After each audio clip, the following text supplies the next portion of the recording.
بسم الله الرحمن الرحيم الحمد لله رب العالمين والصلاة والسلام على سيدنا ونبينا محمد وعلى آله وأصحابه أجمعين أما بعد السلام عليكم ورحمة الله وبركاته محترم مؤمن مسلمان azizlar, mana barchalarimiz muborak kunda Cuma kunida Alloh subhanahu va taoloni baytida yig'ilib turibmiz. Alloh tabarak va taolo barchalarimizni o'zini baytiga bosib kelgan qadamlarimizga ajru hasanotlar yog'dirib, qiladigan ibodatlarimizni, duoyu xayrlarimizni dargohi ilohida beriyo, benuqson husni qabul aylasin. Azizlar, bugun Muharram oyining 1448 hijriy 10 iyul 2026 yildagi Juma ma'ruzamiz buyuk muhaddislar yurtdoshlarimiz mavzuida bo'ladi. Azizlar, Alloh subhanahu va taolo o'z diniga ilmni tayanch qildi. Va bu ummat orasidan buyuk ulamolarni chiqarib, ularni martabalarini yuksaltirib qo'ydi. Ana shu ulug' zotlar sababli Qur'oni Karimdan keyingi o'rinlarda turadigan hadis shariflar bizga sof holda yetib keldi. Din ahkomlari saqlandi, haqiqat botildan ajratildi. Ulamolar har bir davrda islom dinini turli buzilishlardan va bid'atlardan himoya qilib kelganlar. Shuning uchun muqaddas dinimizda azizlar, ilm ahliga yuksak e'tibor, yuksak maqom berilgan. Alloh subhanahu va taolo Qur'oni Karimda marhamat qilib aytadiki: "A'udhu billahi minash shaytonir rojim. Yarfa'illahu allazina amanu minkum wallazina utul ilma darajat." Sadaqallohul azim.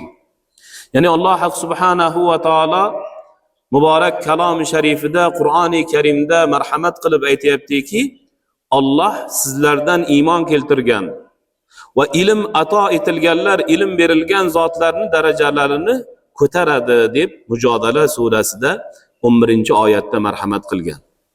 Alloh taolo kimga ilmni ato etgan bo'lsa, uni martabasini, darajasini yuqori qilib qo'yadi.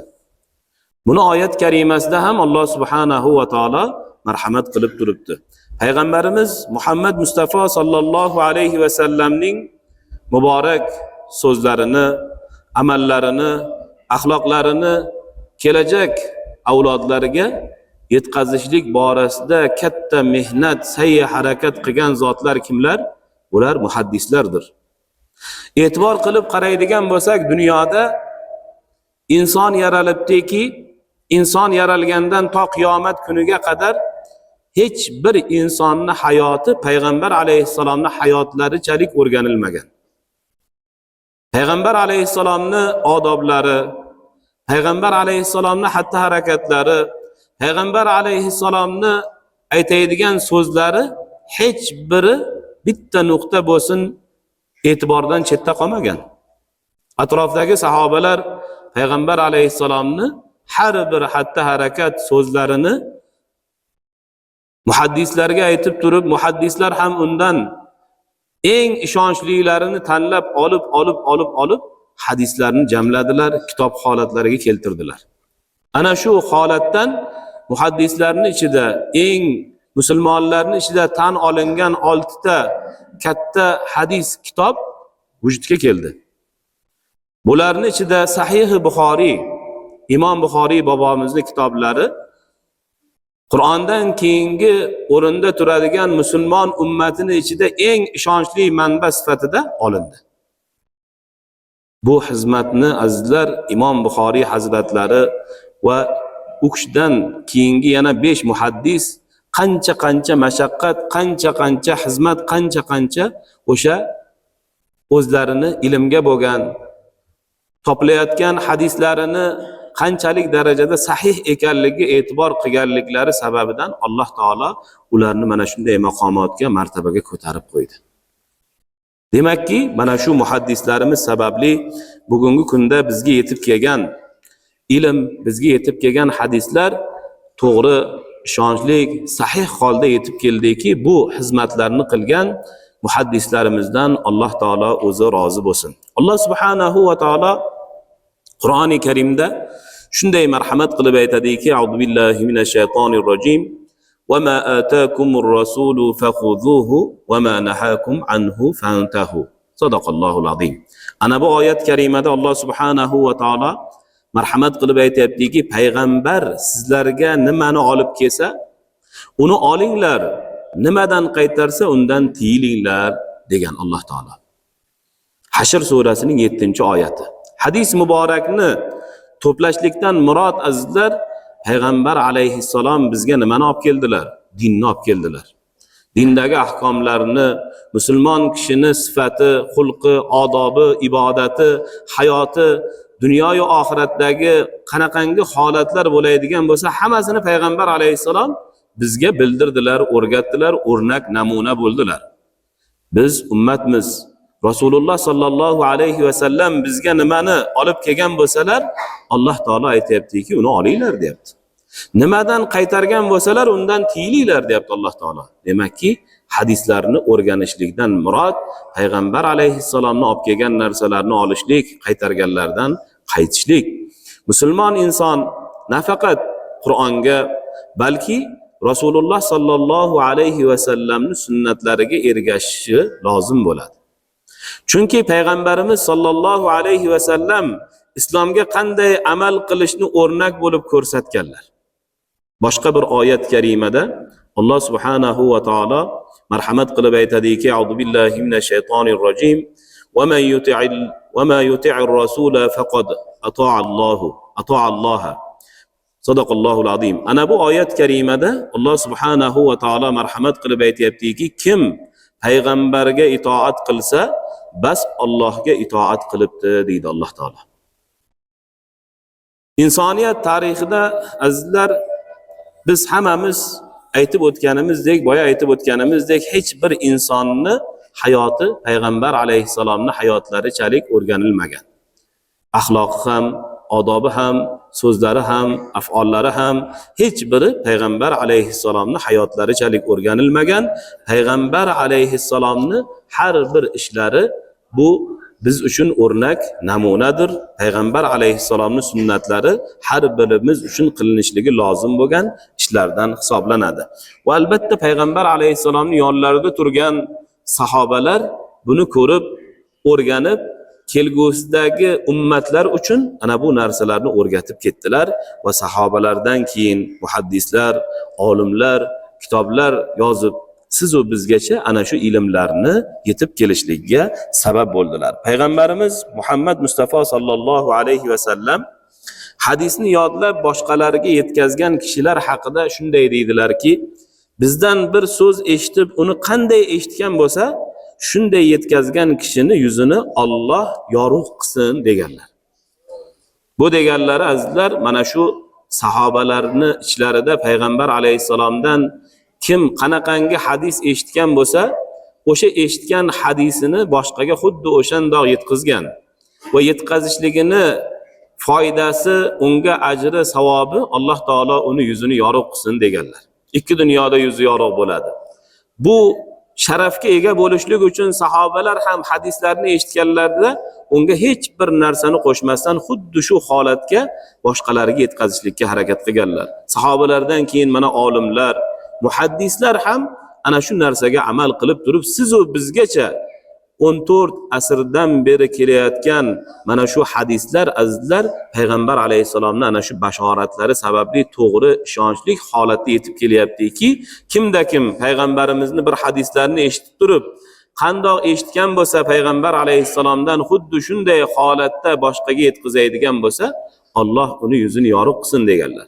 Yuzni yorug' bo'lishligi bu ikki dunyoda yuzi yorug' bo'ladi. Alloh taolo hammalarimizni ana shunday hadisni o'rganib, hadisni eshitib, boshqalarga ham ana shunday to'g'ri yetkazadigan, ikki dunyoda yuzi yorug' bo'ladigan ummatlar qatorida bo'lishlikni Alloh taolo hammalarimizga nasib etsin. Ana shu duo sababidan deydilar, ulamolar kuch g'ayrat bilan hadis to'plashlikka, hadislarni boshqalarga yetkazishlikka harakat qildilar. Cho'l, sahrolarni kezdilar deydilar. Ya'ni o'sha paytda azizlar zamonni eng katta ulovi bu kema bo'lgan, ot ulov bo'lgan, tuya bo'lgan. Hozirgi vaqtdagidek samolyot, poyezd, mashina bo'lmagan. Biror bir joyga safarga chiqadigan bo'lsa, oylab safarda yurgan.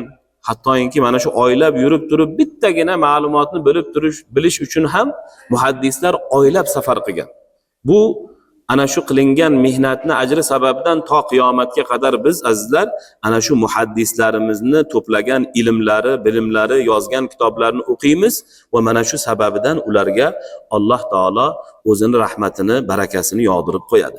Imom Sharofiddin Tibiy rahmatulloh alayh mazkur hadisni sharhlab shunday deydilarki, Payg'ambarimiz Muhammad Mustafa sallallohu alayhi va sallamni sunnatni ko'z qorachig'idek asrab uni odamlarga yetkazgan zotlarni aynan mana shu dur, ya'ni yuzing nurli va go'zal bo'lish bilan siylaganlari bejiz emas.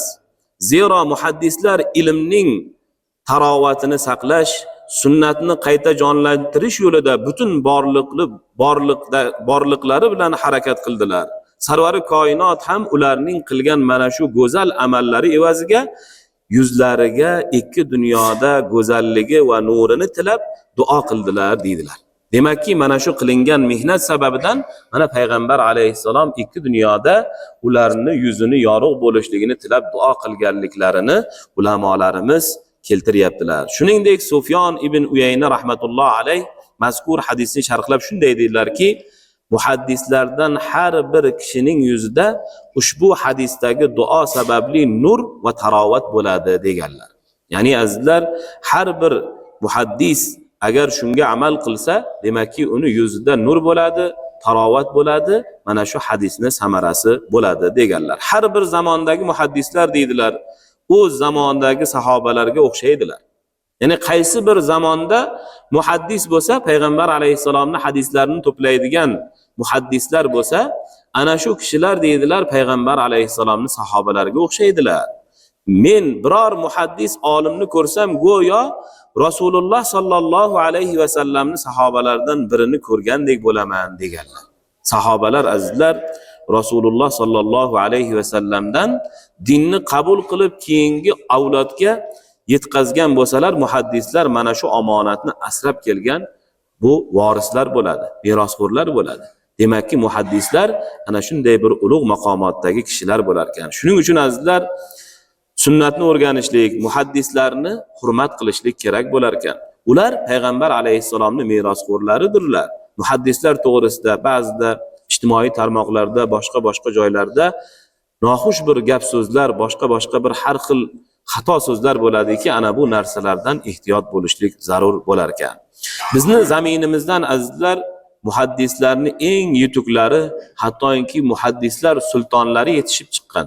Bu kishi kimlar? Bu kishi Imom Buxoriy bobomiz. Muhammad ibn Ismoil Imom Buxoriy hazratlari 810-870-yillarda tug'ilganlar. Vafotlari azizlar 810 da tug'ilgan bo'lsalar, vafotlari 870 da bo'lgan. Islom olamining eng buyuk muhaddislaridan sanaladilar. U zot yoshliklaridan hadis ilmiga muhabbat qo'yganlar.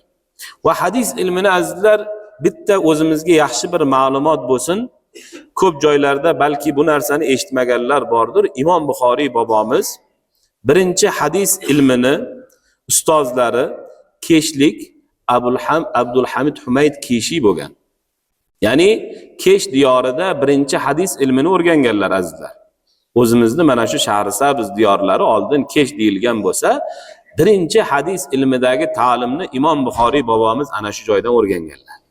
Ana undan keyin safarga chiqib Hijoz, Iroq, Shom, Misr kabi yurtlarga safar qilganlar.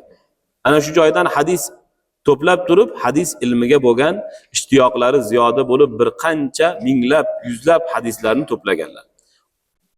Imom Buxoriy hazratlarini umrlari davomida olimlar hisoblab ko'rib turib, yurgan, safar qilgan yo'llarini 14,000 kilometr degan ekan. 14,000 kilometr yo'lni Imom Buxoriy hazratlari hadis ilmini mana shu hadis to'plash bo'yicha, hadislarni roviylarini o'rganish bo'yicha mana shuncha safarlarni qilganlar. 14 ming kilometr azizlar. Bu juda ham katta masofa hisoblanadi. U paytda boya aytib o'tganimizdek hozirgi texnikalar bo'lmagan, hammasini piyoda yurib turib mana shu yo'llarni yurganlar. Hattoki bir rivoyatda keladiki, 90 kun safar qilib bir joyga borganlarida birov otini, bir hayvonini qo'lida hech narsa yo'q bo'lgan holatida chaqirayotgan vaqtda shundoq ko'rib orqalariga qaytib ketganlar deyiladi. Ya'ni shu darajada o'sha roviylarni qilayotgan xatti harakatiga ham e'tiborli bo'lganlar.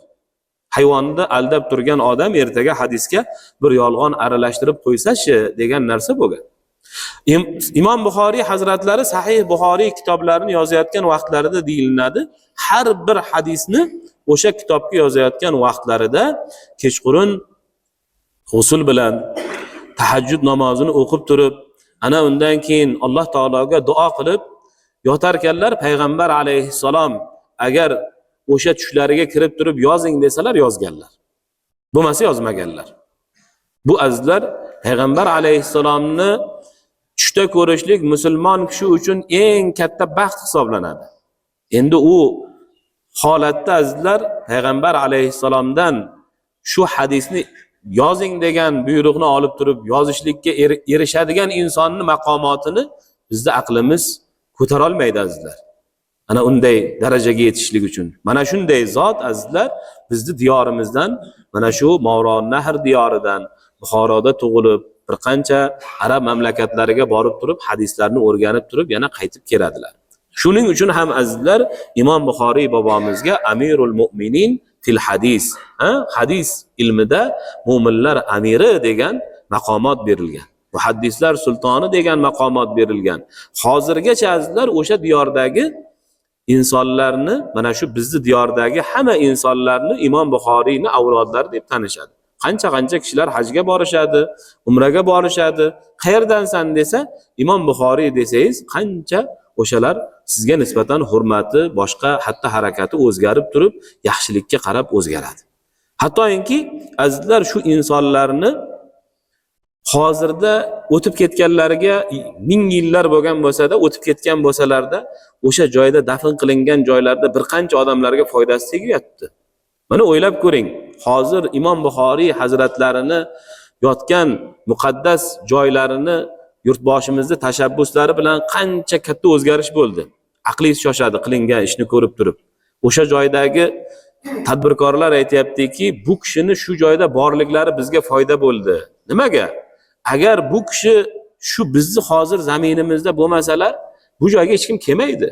Bizni ro'zg'orimiz, bola chaqamiz bilan o'sha yashashimiz, tirikchiligimiz shuni orqalaridan bo'lyapti. Bu kishi hozir dunyoda bo'lmasalarda minglab insonlarga foydalari tegyapti. Tirikchilik qilishlikda shuncha foydalari tegyapti. Ilm borasida azizlar butun dunyoga foydalari tegyapti. Mana shu zotni shu zamindan yetishib chiqqanliklari, bu zamindan keyingi to qiyomatga qadar yetishib chiqadigan olimlar uchun u kishilarni mana foydalari ana shu azizlar. Olim bo'lishligi azizlar o'zidan o'zi bo'lib qolmaydi. Olimni olim bo'lishligida uni otasini ham, onasini ham xizmat katta bo'ladi. Imom Buxoriy hazratlarini azizlar biz yaxshi bilamizki, yoshliklarida ko'zlari ko'rmay qoladi. Yoshliklarida ko'zlari ko'rmay qolgan vaqtida bir muddat ona zor bir qancha vaqt Alloh taologa duo qiladilar. Bir kuni tushlarida Hazrati Ibrohim alayhissalom kirib turib, ona zorga aytadilarki, ey ona zor, seni ko'p duo qilganing va ko'zingdagi yoshing sababli Alloh taolo o'g'lingga ko'rish ne'matini qaytar dedilar. Shundan keyin Imom Buxoriyning ko'zlari yana ochilib ko'ra boshlaydilar. Ya'ni bu onani duosini ijobat bo'lishligini azizlar bitta namunasi. Otalari savdogar bo'lganlar. Imom Buxoriy hazratlarini va vafotlaridan oldin aytgan ekanlarki, topgan molimda degan ekanlar, bir dirham ham harom yoki shubhali narsa borligini bilmayman degan ekanlar. Otalari topgan mollarida, qoldirgan meroslarida bir dirham ham harom bo'lgan, shubhali bo'lgan narsani borligini bilmayman degan ekanlar. Ya'ni ilm sohibi bo'ladigan kishilarni ilmga ega bo'lishliklari uchun otalarini, mollarini, onalarini, duolarini o'rni juda ham katta azizlar. Ana bu narsaga e'tibor qilishlik kerak. Kim bolam olim bo'lsin desa, bolasiga yedirayotgan luqmasiga e'tibor qilsin. Bolasiga yedirayotgan luqmasi halol, pok bo'ladigan bo'lsa, ertaga o'sha luqmani samarasi bo'ladi. Agar o'sha luqma halollikdan, yaxshilikdan yoki bir shubhaga aralashgan harom narsa bo'ladigan bo'lsa, azizlar, Alloh saqlasin, uni yegan insondan bir narsani kutish juda ham og'ir bo'ladi. Shuning uchun mana bu narsalarga e'tiborli bo'lib qo'yishligimiz kerak bo'lar ekan. Imom Buxoriyning taqvolari to'g'risida shogirdlari aytadilarki, Muhammad ibn Abu Xotimning aytishicha, Imom Buxoriy bunday deganlar: g'iybatning haromligini bilganimdan buyon biror kishini g'iybat qilmadim. Allohga ro'baro bo'lganimda biror kishini g'iybat qilganim haqida meni hisob-kitob qilmasligidan umid qilaman deganlar. Ya'ni azizlar, ilm ahli o'zidan o'zi ilm ahli bo'lib qolmas ekan. Hattoki mana shunday zot aytayaptilarki, g'iybatni haromligini bilganimdan keyin g'iybat qilmadim, bunaqangi narsalarga aralashmadim deyaptilar. Bugungi kunda ba'zida ibodat qilib turib, ilm egallab turib, ilmi yuqmaydigan, mana shu ibodati foyda bermasligining sababi azizlar ana shu g'iybat bo'lar ekan. Ana bu insonni eng katta taqvosiki, bunaqangi narsalarga aralashmaslik kerak bo'lar ekan. Ulamolarimiz aytadilarki, Imom Buxoriyning beqiyos hofizasi, xotirasi, taqvosi, ixlosi shu darajada ulug'langanki, undoq inson bo'lmagan deydilar. Ya'ni shu darajada o'sha to'plagan hadislari azizlar aytiladiki, 600 ming hadis bo'lsa, 100 ming sahih, 200 ming zaiflarini yoddan aytib berganliklari to'g'risidagi ma'lumotlar keladi.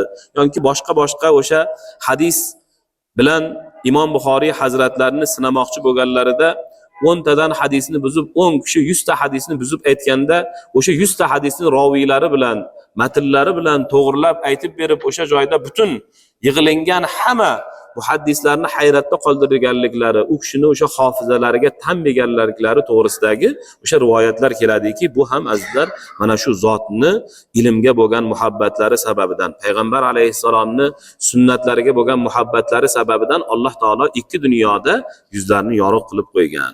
Imom Ibn Huzayma aytadilarki, osmon ostida Muhammad ibn Ismoil Buxoriydan ko'ra Rasululloh sallallohu alayhi va sallamning hadislarini bilimdorrog'i va uni yod oluvchirog'i bo'lgan kimsani ko'rmadim deganlar. Shunda aytadilarki, Amr ibn Ali Fallos, Imom Buxoriy bilmaydigan har qanday hadis emasdir deganlar. Agar Imom Buxoriy o'sha hadisni bilmasalar, demakki o'sha hadis emas deganlar. Bu azizlar juda ham yuksak maqom. Bunaqangi maqomotga hech kim erisha olmagan. Mana shunday maqomotga erishtirib qo'ygan Alloh subhanahu va taolo Imom Buxoriy hazratlarini mana dunyoda ham, erta qiyomatda ham o'zi aziz qilib qo'ygan azizlar. Alloh subhanahu va taolo u kishini ummatlarga qoldirgan meroslarni manfaatli qilsin. Albatta azizlar, bu buyuk muhaddis vafotlaridan 1000 yil o'tib, mana biz eslab turibmizki, bizning xalqimizda bir gap bor. Mingga kirgin deydi. Inson mingga kirmasligi mumkin, lekin uni nomi, qilgan ishi, qoldirgan merosi, qoldirgan ilmi 1000 yillar davomida insonlarga foyda beradiki, ana shu insonni mingga kirishidir azizlar. Yana azizlar, bizning diyorimizdan Muhammad ibn Iso Termiziy hazratlari yetishib chiqqanlar. Bu kishi ham hadis ilmida yetuk olimlardan hisoblanadilar. 824-892-yillarda yashab o'tganlar. Tug'ilishliklari Termiz shahri atrofida tavallud topganlar. Mana o'zimizning Surxondaryo viloyatida Termiz shahrida tavallud topib, hadis talab qilish yo'lida Xuroson, Iroq, Hijoz kabi yurtlarga safar qilganlar. Imom Buxoriy bobomizni yetuk shogirdlaridan bo'lganlar. Imom Buxoriy bobomizga shogird bo'lganlar bu kishi. Termiziy hazratlarini o'sha sahih to'g'lagan hadislaridan u kishi o'zlarini Sunan-i Termiziy kitoblarini yozganlar. Sunan-i Termiziy, Ash-Shamoil an-Nabawiyya, Al-Ilal kabi u kishining asarlari bor. Sunan Termiziy asarlari islom olamidagi eng ishonchli o'sha 6 ta kitob bor azizlar. Hadis kitob, o'shani 6 tadan bittasi bu kishining Sunan-i Termiziylari bo'lib hisoblanadi.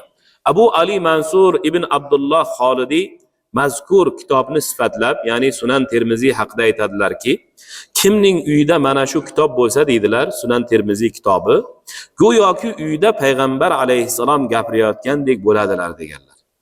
Sunan Termiziy. Mana uyimizda azizlar, kitob javonimizda Sahih Buxoriy, Sunan Termiziy imkoniyat bo'lsa, mana shu 6 ta sahih kitobni olib turib jamlab qo'yadigan bo'lsak, ana bu ilm yo'lidagi, ilmni o'rganish yo'lidagi bitta harakatimiz bo'ladi. Agar uni o'qib o'rganadigan bo'lsak, nur ustiga nur bo'ladi. Ustozlari bo'lmuş Imom Buxoriy Termiziyga qarata aytgan ekanlarki, sen mendan foydalanganingdan ko'ra men sendan ko'proq foydalandim deb doim Imom Buxoriy bobomiz Imom Termiziy bobomizga aytar ekanlar. Ya'ni bu deganlari azizlar, u kishining ilmlari ham shu darajada yuqori, chiroyli bo'lganki, hattoki ustozlar mana shunday o'zlarining shogirdlariga ta'rif beryaptilar. Yana o'sha hadis ilmida Abdulloh ibn Abdurrahmon Dorimiy, bu kishi Samarqandda tug'ilganlar. 797-869 milodiy yillarda yashab o'tganlar. Mavron Nahr zaminida yetishtirgan buyuk muhaddis, faqih olimlardan biri hisoblanadilar. Hadis rivoyatdagi aniqlik, kuchli o'sha hofizlarining quvvati, taqvolari sababli ulamolar nazdida yuksak martaba maqomotlarga erishganlar va Sunani Dorimiy kitoblari, hadis to'plamlari bor azizlar. Imom Zahabiy aytadilarki, u kishi to'g'rilarida Imom Dorimiy hofiz, muftiy va islom imomlaridan edi deb ta'rif berganlar. Mana bunday ulug' zotlar azizlar bizni diyorimizdan yana ko'plab yetishib chiqqanlar. Abdulloh ibn Muborak, mana bu kishi ham Amudaryo yaqinidagi qadimgi Marv shahrida tug'ilganlar. Arabiston, Iroq, Shom, Misr kabi yurtlarda safar qilib minglab hadislarni to'plaganlar. Abdulloh ibn Muborak mazhabboshimiz Imom Abu Hanifa rahmatulloh alayhi eng peshqadam sevimli shogirdlaridan bo'lganlar. U kishi aytadilarki, agar Alloh taolo menga Abu Hanifa va Sufyon Savriy bilan yordam bermaganida oddiy bir odam bo'lib qolib ketardim deganlar. Mana shunday ulug' zotlar azizlar bizni diyorlarimizdan yetishib chiqqan. Yana bu kishilarning qatorlarida ko'plab olimlarimiz bor.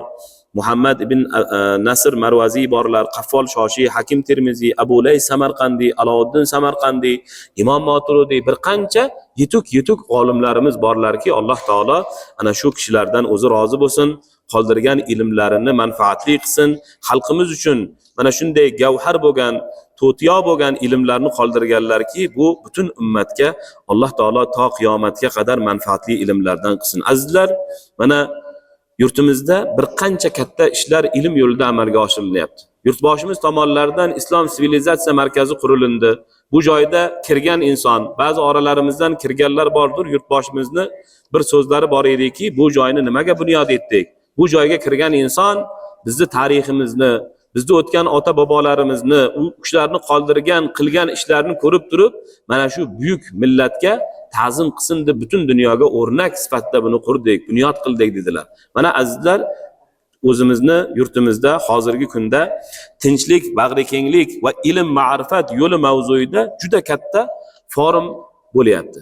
Toshkentda Islom sivilizatsiya markazida 50 dan ortiq mamlakatdan 300 nafardan ziyod olimlar kelgan, muftiylar kelgan, xalqaro ekspertlar kelgan, bir qancha yurtlarning katta olimlari, o'zimizning yurtimizdagi katta olimlar o'sha joyda mana shu konferensiya o'tyaptiki, ana bu azizlar ilmga bo'lgan e'tibor, ilmga qilinayotgan katta e'tiborning samarasi va kelgusida bu xalqimiz uchun o'zini albatta samarasini, namunasini, foydasini beradi. Alloh subhanahu va taolo bu qilinayotgan ishlarni o'zi manfaatli qilsin. Mana shu xalqimizning ichidan, yurtimizdan yana Imom Buxoriylar, Imom Termiziylar, Naqshbandiylar, Farobiylar, Samarqandiylar, Keshiylarni yetishib chiqmoqligini Alloh subhanahu va taolo o'zi nasib etsin. Azizlar, ma'ruzamizning oxirida bugungi o'sha jumamizga qisqacha bitta ilova borki, bugungi kunda hammamizning qo'limizda uyali aloqa vositalari bor, telefonlarimiz bor. Mana shu telefonlarimizdan foydalanamiz.